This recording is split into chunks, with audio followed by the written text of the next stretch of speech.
Tonight, the admitted mastermind of the 9/11 attacks and 4 accomplices are going on trial in civilian court just blocks from Ground Zero. I'm Katie Couric. Also tonight, the alleged Fort Hood gunman could be facing the death penalty. And his lawyer says Major Nidal Malik Hasan may be paralyzed from the waist down. A eureka moment. NASA says there's water on the moon and lots of it.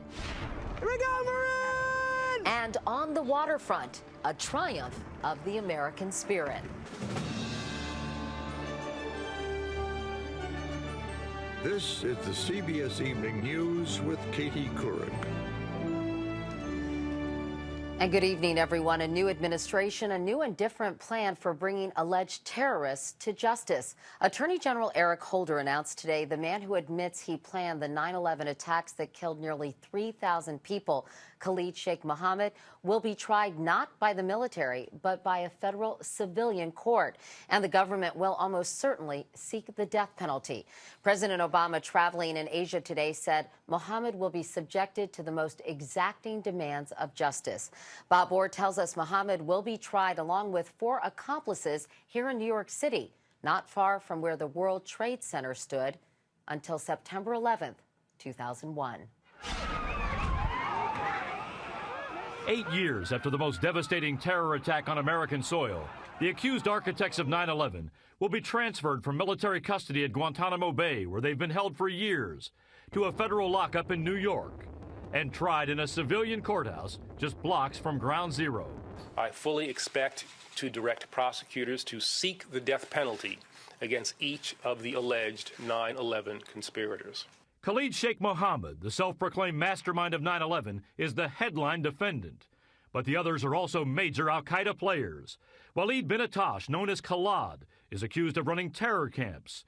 Ramzi bin al-Shibh, the government says, trained the 9/11 hijackers. And money men Ali Abdul Aziz Ali and Mustafa al-Hassawi allegedly helped pay for the attacks. Our family is looking for justice. John Cartier, who lost his brother James on 9/11, is looking forward to confronting the suspects. Look these guys right in the eye and, maybe have a few choice words for them. But other families are angry with the Obama administration's decision to bring top suspected terrorists to the United States. My son was murdered, inhumanely murdered by terrorists. Judith Reese, who clutched a photo of her dead son during a recent visit to Guantanamo, thinks the al-Qaeda suspects may cause more pain once they're moved to New York. They are going to be able to sit and gloat over what they've done. Beyond the emotional worries are legal concerns about the case. The suspects were subjected to harsh interrogation techniques, for years held in secret prisons with no access to attorneys. And Khalid Sheikh Mohammed's confession came after he was waterboarded 183 times in 1 month. Still, CBS News legal analyst Andrew Cohen says the government can prevail. The fact that Khalid Sheikh Mohammed is going to stand trial in federal court in New York means the government has extra evidence that doesn't rely upon his statements, that it feels that it can win a case without this waterboarding information. And the Justice Department has a strong record in terror cases with an 88% conviction rate.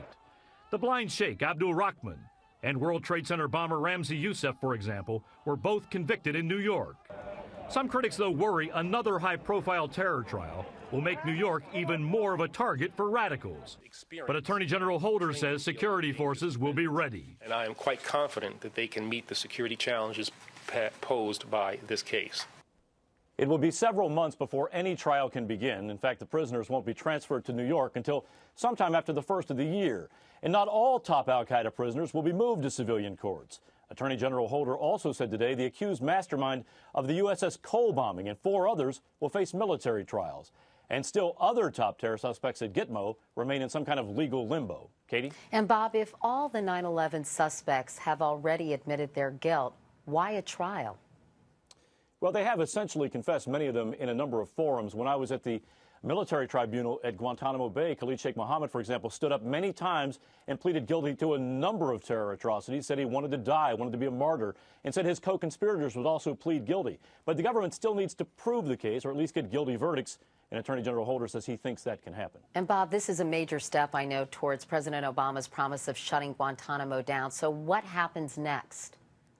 It's still a mess, Katie. There's still 200 prisoners at Guantanamo Bay. Many of them will be sent to other countries. Some will be released. There's still a hardcore number of about 10 to 12 terrorists that they don't know what to do with. And the problem of Guantanamo today apparently took a political casualty of sorts. We learned today that White House Chief Counsel Greg Craig announced his intention to resign.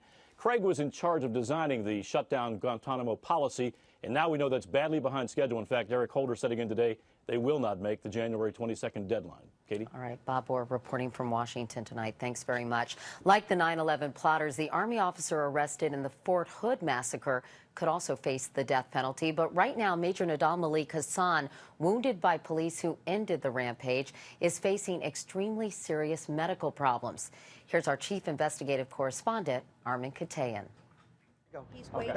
Shortly after meeting with Hassan for an hour, his attorney, retired Colonel John Galligan, informed reporters his client was unable to move from the waist down, the result of 4 gunshot wounds.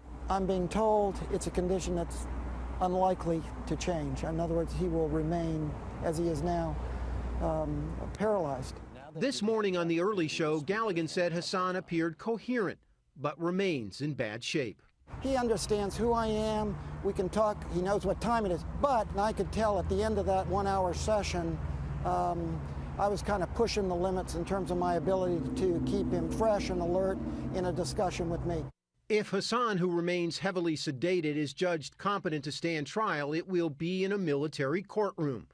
In the past 25 years, 15 members of the military have been sentenced to death.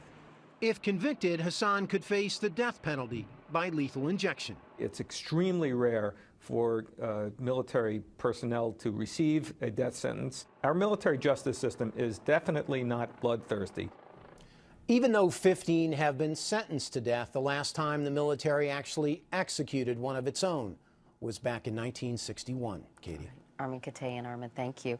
Now turning to some extreme weather from the Carolinas up to New York. They're mopping up after a storm that pounded the East Coast for 3 days with strong wind, heavy rain, and flooding. The worst damage was on the mid-Atlantic coast, where parts of Virginia Beach were actually swept away.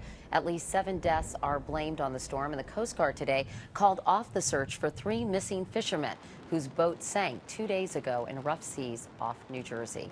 Now to breaking news far beyond the Earth. There is indeed water on the moon. NASA said today that crash test last month kicked up about 25 gallons, and a lot more lies frozen beneath the moon's south pole. Our science and technology correspondent Daniel Seberg reports the discovery could be a big help to future astronauts. DHU off. The lunar splash surprised everyone, including NASA scientists. They expected to find just teaspoons of water. Instead, we found maybe about a dozen of these 2-gallon buckets worth of water. And liftoff. In October, NASA sent a spacecraft hurtling into a crater near the moon's south pole. Special cameras recorded the mile-high plume of debris. And just this week, researchers found the chemical markers that indicate frozen water. Now we have so much more to explore and so much more to find out. If there is significant amounts of water, it could be broken down into elements for rocket fuel or even provide drinking water for astronauts, paving the way for a possible lunar base. But that's still well beyond the horizon.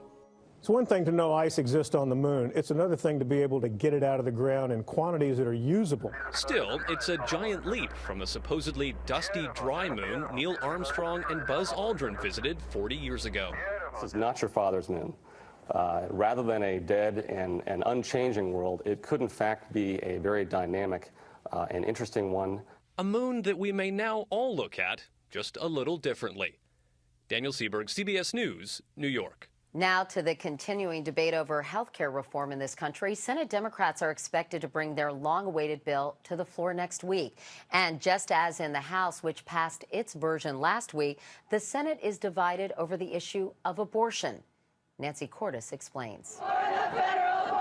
The fight over abortion has now become a thorn in the side of both parties. It all started when anti-abortion rights Democrats, led by Michigan's Bart Stupak, began demanding that health care reform includes strict new language banning abortion coverage. And what I'm saying, and a number of my colleagues, Democrat colleagues, are saying, no public funding for abortion, period. Since 1976, government rules have prohibited abortion coverage in federally funded plans. So federal employees, Medicaid recipients, and women in the military do not have abortion coverage, except in extreme cases like rape.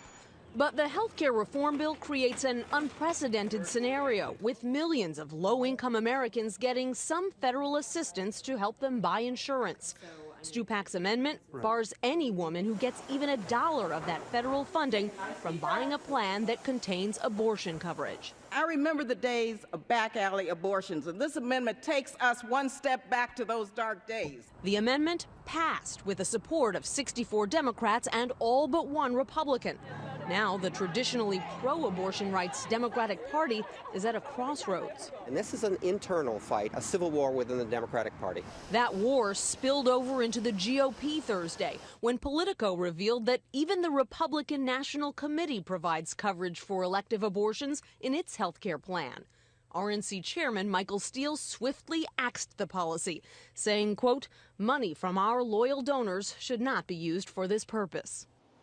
Now a group of women Democratic senators is scrambling to try to find a compromise on the abortion funding issue. But even if they succeed, there are still a number of other thorny issues like the public option that are deeply dividing Democrats. Katie? Nancy Cordes on Capitol Hill. Nancy, thank you. And coming up next, right here on the CBS Evening News, the food Americans throw out could feed New York City for an entire year. These volunteers are saving as much of it as they can.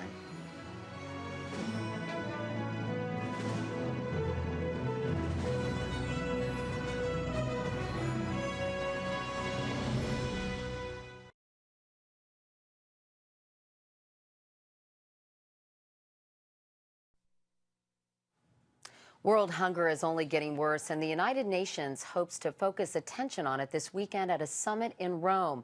The UN says more than 1 billion people don't know where their next meal will come from. That's 1 in every 6 men, women, and children. But here in the U.S., Seth Doan tells us one solution is to rescue food that often ends up in the dumpster. Strawberries look good. Breakfast, at least, is one less burden for Carol and Dan Zimney. After Carol lost her customer service job back in January, and 3 months later, Dan lost his auto machinist job too. You know, we put a lot of trust in God, but then you get scared too. We're human. And that side of us says, you know, what are we going to do? Thankfully, how they'll afford groceries is answered with donated food. My wife and I have, like I say, you can tell, we haven't, you know, gone hungry.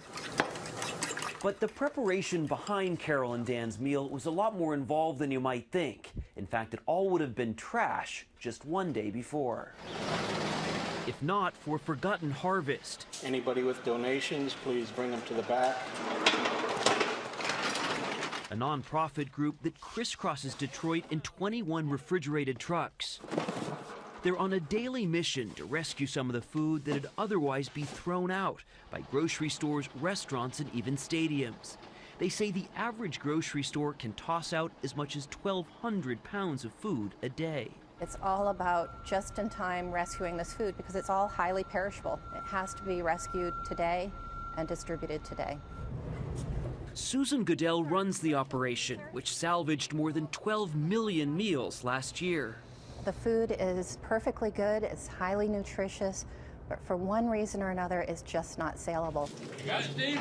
From oddly shaped veggies to meat or milk at its sell-by date, it's sorted and shipped out to more than 150 Detroit area pantries and soup kitchens.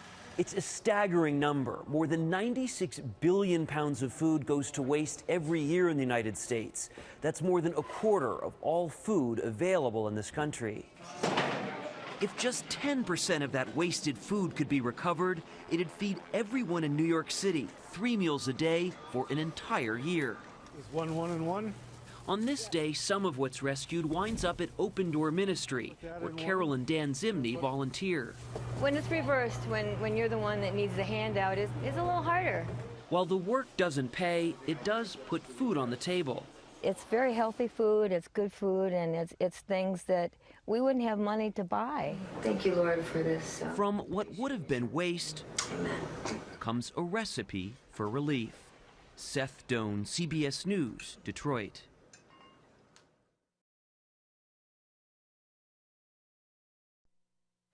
President Obama is in Tokyo tonight. The first stop on a four-nation tour. Visits to Singapore, China, and South Korea will follow. The president met today with Japan's prime minister, and in a speech tonight, Mr. Obama warns North Korea to abandon its nuclear weapons program or face tough retribution from the U.S. and its Asian partners. The president also has a message for China. Don't rely on U.S. consumers to boost your economy. Celia Hatton in Beijing has more on the ripple effect of the recession.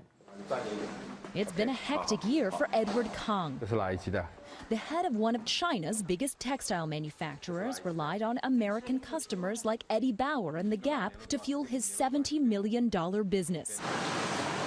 But now, flatlining U.S. orders mean he's hustling to keep his sewing machines humming. We've had to reorganize ourselves to adapt to the situation, he explains. Normally, these workers would be rushing to finish clothes to fill American stores this holiday season. But instead, they're working overtime sewing jackets that will be sold in China. A 25% drop in U.S. retail orders means this company is switching more of its business to Chinese labels. Other manufacturers are following suit. Kang's also opened Legogo, a chain of stores across China that's breaking the company's dependence on foreign exports. Something toy manufacturer Peter Lee wishes he'd done earlier. His factory was busy with U.S. orders last December, but now it's on the verge of closing. We've already finished Christmas items for America, he says. I only have a third of my workers left, just waiting to make things for Easter and Valentine's Day. It's the same all over China. U.S. shoppers used to be the Chinese economy's salvation. Now, after years of double-digit growth, exports to America dropped almost 17% compared to the first 9 months of 2008, a $32 billion difference. Even factories with solid order sheets are affected. Philip Chung makes half the world's sports helmets. But he's been forced to invest more to keep his company running.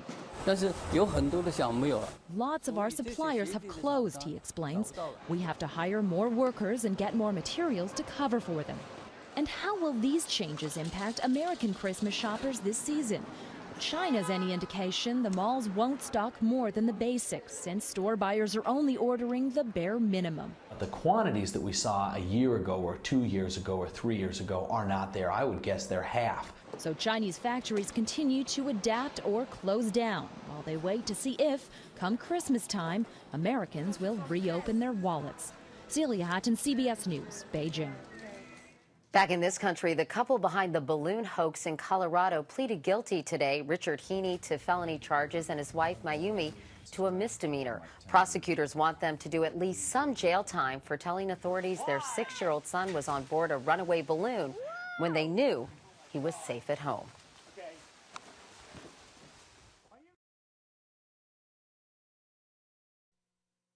And finally tonight, sometimes life can take a very unexpected and very cruel turn. How we deal with it can show what we're really made of.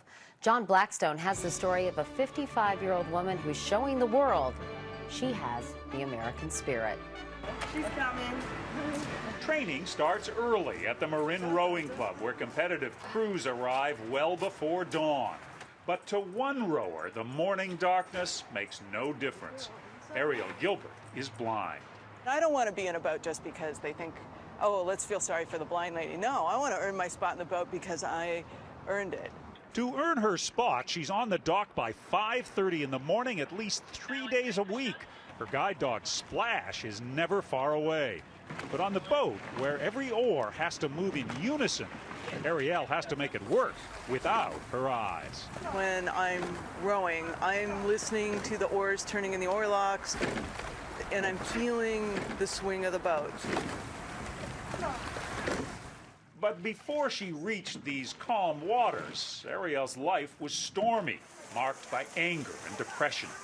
For the first 6 months after I lost my sight, I didn't go anywhere, I didn't do anything, I didn't think I could do anything. She lost her sight because someone tampered with a bottle of eye drops on a drugstore shelf, filling it with drain cleaner. Ariel was the unlucky person who bought the bottle. Opened both eyes and dropped them in, and life changed in a moment. That was 21 years ago. She was 34 and suddenly helpless. I couldn't even get the toothpaste to stick to my toothbrush. For Ariel, the American spirit means sharing with others, so she's worked to help blind people across the country discover rowing. Hi, honey. And at Guide Dogs for the Blind, she works to help others connect with just the right dog. I knew no matter what I wanted to accomplish, I could do it with my dog by my side. Here we go, Marin! Her most recent accomplishments include participating this fall in the largest two-day rowing event in the country, the Head of the Charles Regatta in Boston.